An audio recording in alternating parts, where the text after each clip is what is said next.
Morning, guys. There might be some up there, but I think I picked them out pretty good this morning.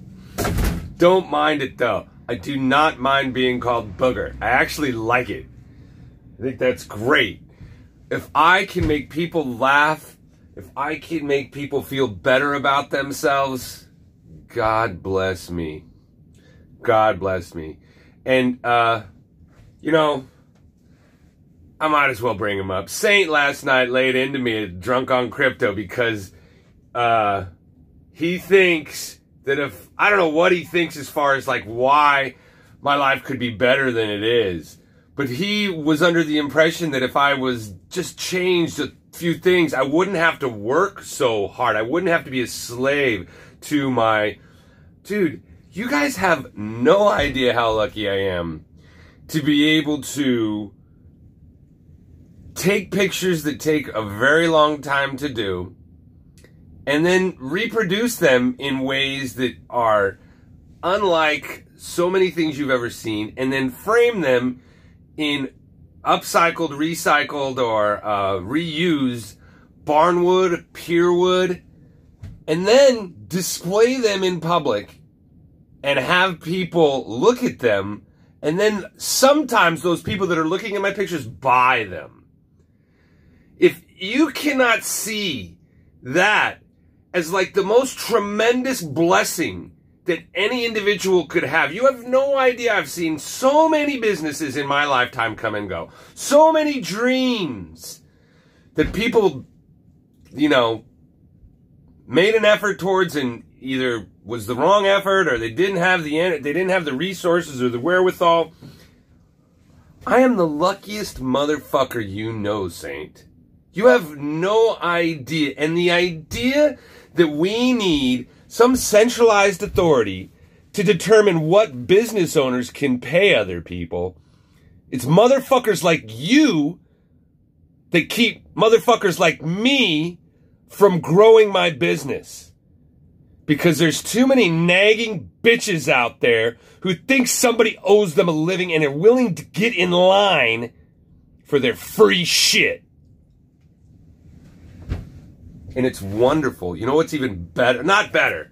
You know what's really, it's cold. You know what's really awesome? That I can say this. And I could be completely, utterly, totally wrong, but in my mind, in my world, in my reality, and those that I participate with, the people that are going to show up here today to show their shit in the public place and try and sell it, I think they feel the same way as I do. As a matter of fact, I know they do. That's why they're going to show up here and do what we do. We're just fucking gypsies, man. Everything's a gift. And to believe that somebody owes you something because of something that happened to you in the past, it's why you are where you are. It's why you hide. It's why you think you know what you're doing. It's why you use the word dominance. Dominance? You're in crypto so you can dominate over others? Really? You know why I'm in crypto? You know why I'm in crypto? I'm in crypto because I believe in a fair exchange of value. I believe the motherfuckers who are trying to create harmony. Yeah, I hate the Fed, but I do believe that the Fed and the motherfuckers in the banks and stuff, I do believe they think they're doing the right thing. Even though they're robbing and stealing and pillaging from the masses and creating a wealth disparity that's unlike anything we've seen in American history. I do believe they think they're doing their best to create harmony, to make things better.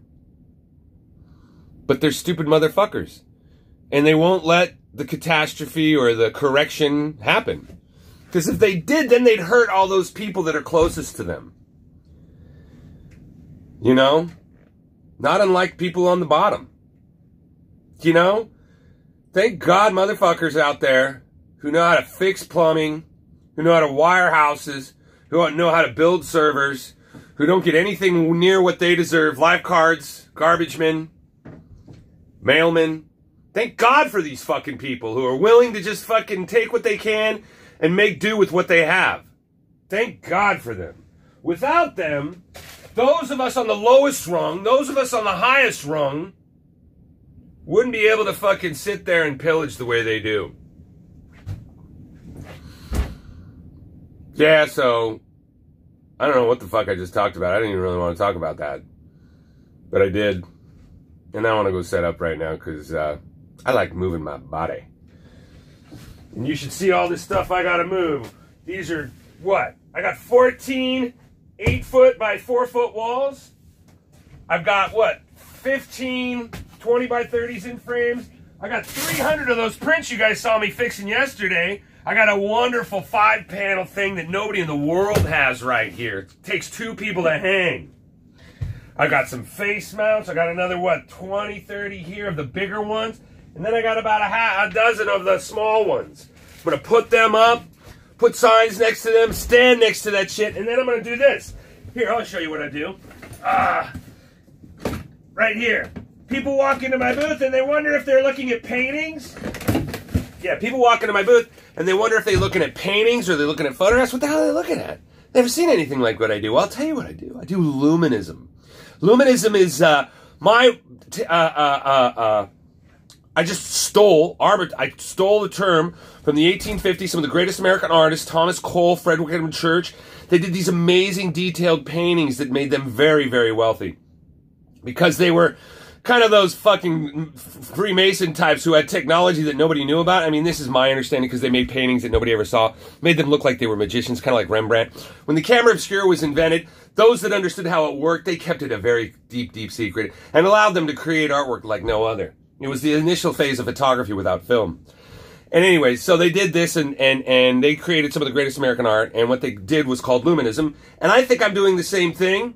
And so let me share with you what I do in order to create the artwork that you don't understand how I create. I start with a camera on a tripod at about 3 o'clock, 4 o'clock in the afternoon when there's lots of sunlight.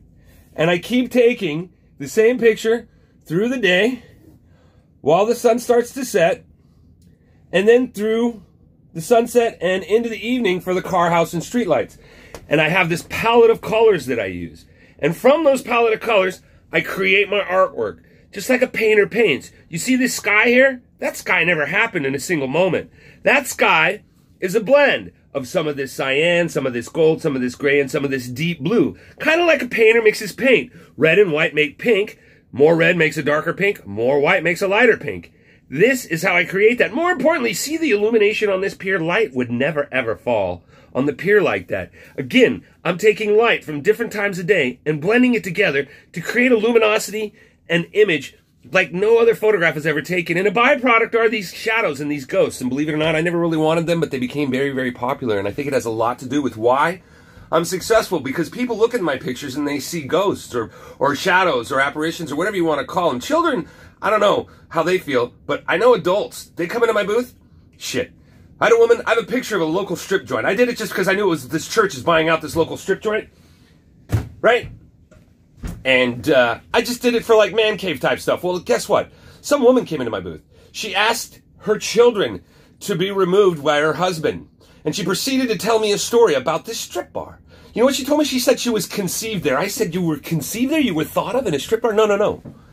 The general manager at the time, who built the floating castle at Les Girls, the general manager at the time hired a stripper, or dancer, because it's more of a burlesque place, supposedly.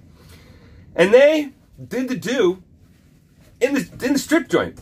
Well, she was conceived and she was given away for adoption and raised here locally in a nice community, had a wonderful life.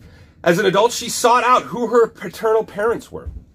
She found out who her mother was, found out this story. She saw my picture. She shared this story with me. She purchased that print, and when she left my booth, she told me she will have that picture the rest of her life. I'm richer than any of you motherfuckers. It's time that you find your wealth.